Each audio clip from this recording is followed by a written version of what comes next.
Assalamualaikum warahmatullahi wabarakatuh. Bismillahirrahmanirrahim. Alhamdulillahirrahmanirrahim. Allahumma shalli ala sayyidina Muhammad wa ala ali sayyidina Muhammad. Alhamdulillah, hari ini kita bertemu kembali pada pembelajaran ekonomi. Hari ini kita akan membahas tentang kebijakan moneter dan kebijakan fiskal. Nah, yang pertama, kebijakan moneter itu adalah kebijakan yang diberlakukan oleh pemerintah.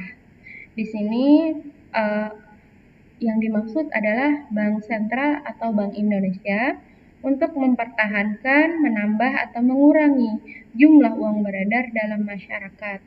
Kebijakan ini bertujuan untuk mencapai dan memelihara kestabilan nilai rupiah. Jadi, kebijakan moneter itu kebijakan yang dilakukan oleh Bank Indonesia untuk mempertahankan, menambah atau mengurangi jumlah uang beredar. Nah, sehingga nantinya nilai rupiah kita itu tetap stabil. Peran dari kebijakan moneter itu, dengan adanya kebijakan moneter itu yang pertama bisa mencapai target pertumbuhan ekonomi pada berbagai sektor ekonomi, menjaga kestabilan ekonomi untuk meningkatkan pertumbuhan ekonomi. Yang ketiga, menjaga stabilitas harga untuk mengurangi inflasi. Yang keempat, meningkatkan kesempatan kerja dan pemerataan pendapatan. Dan yang kelima, memperbaiki neraca pembayaran dan neraca perdagangan. Berikutnya, instrumen dari kebijakan moneter. Jadi kebijakan moneter itu kebijakan yang seperti apa aja sih? Yang pertama ada operasi pasar terbuka. Nah, pada operasi pasar terbuka ini, Bank Indonesia dapat menjual atau membeli surat berharga di pasar uang. Misalnya, sertifikat Bank Indonesia untuk menambah atau mengurangi jumlah uang beredar. Jadi, kebijakan moneter dengan misalkan operasi pasar terbuka ini berarti Bank Indonesia bisa menjual dan atau membeli surat berharga. Nah, untuk menambah atau mengurangi jumlah uang beredarnya.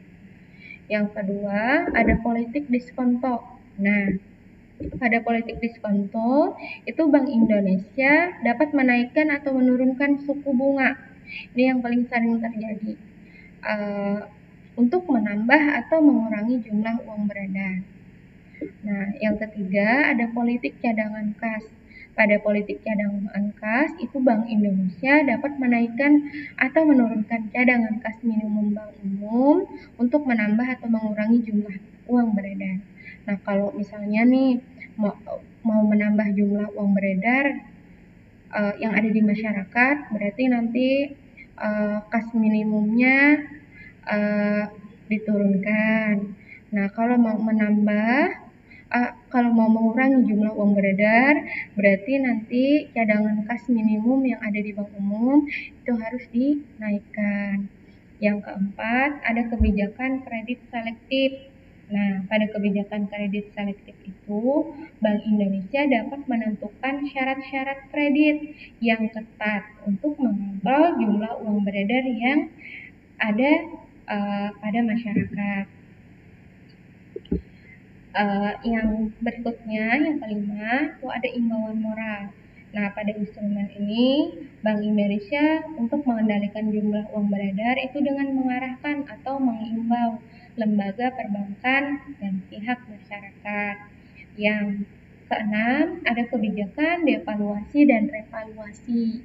Nah, kalau kebijakan devaluasi, berarti nanti Bank Indonesia menurunkan kurs mata uang rupiah terhadap mata uang asing, sehingga nantinya diharapkan harga-harga barang ekspor itu menjadi relatif lebih murah di luar negeri, sehingga nilai ekspornya meningkat, dan sebaliknya.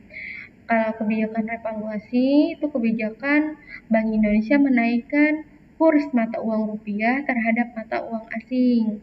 Nah, dengan kebijakan ini nilai produk dalam negeri menjadi lebih mahal daripada produk luar negeri, sehingga nilai impornya meningkat.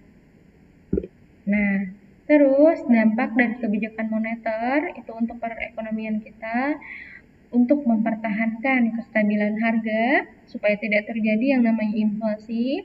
Yang kedua, menjaga agar likuiditas itu sesuai kebutuhan. Likuiditas itu kemampuan membayar utang. Nah, atau kemampuan membayar kewajiban. Yang ketiga, melancarkan transaksi perdagangan. Nah, baik kegiatan perdagangan yang ada di dalam negeri maupun di luar negeri. Yang keempat, mengurangi dampak inflasi terhadap perekonomian. Karena ketika terjadinya inflasi itu berarti nanti harga-harga barang akan cenderung mahal sehingga daya beli masyarakatnya menurun. Kalau daya beli masyarakatnya menurun, otomatis nanti juga berefek kepada perusahaan. Produksi juga akan menurun dan nanti kalau produksinya menurun, itu nanti akan berefek kepada pendapatan negara. Pendapatan negaranya juga akan menurun.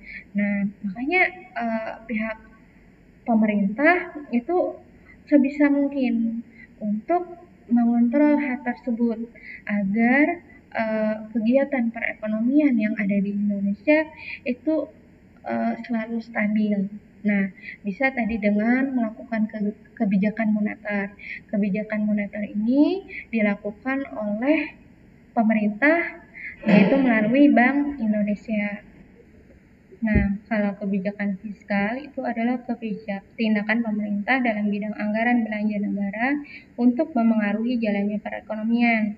Dengan kebijakan fiskal, pemerintah mengusahakan terhindarnya perekonomian dari keadaan yang tidak diinginkan seperti banyaknya pengangguran, terjadinya inflasi, seperti itu ya. Dan biasanya kebijakan fiskal ini dilakukan oleh pemerintah yaitu dari Menteri Keuangan. Berikutnya,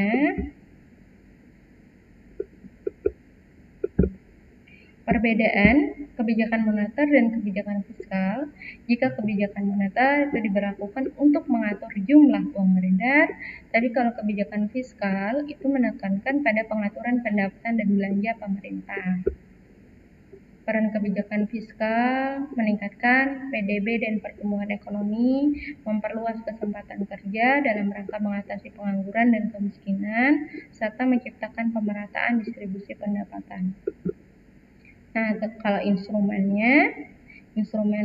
atau alat kebijakan fiskalnya yaitu lewat pajak. Nah, pajak itu merupakan kontribusi kepada negara oleh pribadi atau badan usaha yang bersifat memaksa berdasarkan undang-undang untuk kepentingan negara bagi kesejahteraan masyarakat. Pemerintah bisa menaikkan atau menurunkan tarif pajak untuk menjaga kestabilan ekonomi.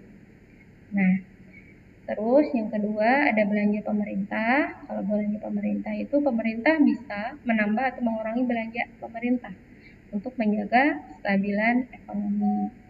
Yang ketiga, subsidi. Kebijakan memberikan subsidi itu dilakukan dalam upaya pengendalian harga untuk melindungi produsen maupun konsumen sekaligus menekan laju inflasi. Yang keempat, ada pinjaman publik. Nah, kalau kebijakan ini mengurangi ketergantungan terhadap pinjaman luar negeri. Jadi nanti pemerintah akan menerbitkan yang namanya surat utang negara. Nah, kalau dampak kebijakan fiskal terhadap perekonomian, memengaruhi pendapatan dan pengeluaran negara, meningkatkan kegiatan perekonomian, membayar utang pemerintah dan program pemerintah, terlaksananya pembangunan fasilitas publik, dan pemerataan distribusi pendapatan. Nah, cukup sekian. Semoga bermanfaat dan semoga bisa dipahami. Assalamualaikum warahmatullahi wabarakatuh.